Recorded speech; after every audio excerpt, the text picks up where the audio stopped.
कोकणासह मध्य महाराष्ट्रामध्ये आज पावसाचा अंदाज वर्तवण्यात आलेला आहे। रायगड रत्नागिरीमध्ये मेघगर्जनेसह पावसाची शक्यता आहे। मराठवाड्यातही जोरदार पावसाचा अंदाज वर्तवला गेलाय। पुढील 2 दिवसात राज्यातून पावसाची माघार पाहायला मिळू शकते। आज कोकणासह मध्य महाराष्ट्रामध्ये आणि मराठवाड्यातही पावसाचा अंदाज वर्तवण्यात आलाय। मुंबईसह ठाणे आणि पालघर भागामध्ये आज हलक्या सरींचा अंदाज आहे, तर रायगड रत्नागिरी जिल्ह्यामध्ये मेघगर्जनेसह पावसाची शक्यता आहे। मोसमी पाऊस 1-2 दिवसांमध्ये देशातून माघारी जाईल असा अंदाज हवामान विभागाने वर्तवलाय।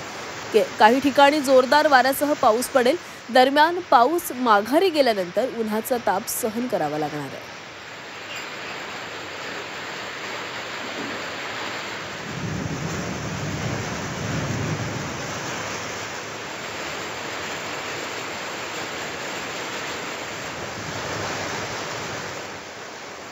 तर 13 जिल्ह्यांना येलो अलर्ट आहे। रायगड रत्नागिरीला येलो अलर्ट देण्यात आलेला आहे, तर पुणे, नाशिक, साताराला देखील येलो अलर्ट आहे।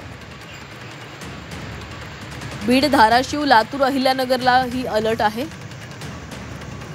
संभाजीनगर, जालन्यामध्ये देखील पावसाची शक्यता आहे। धुळे, जळगावमध्येही येलो अलर्ट।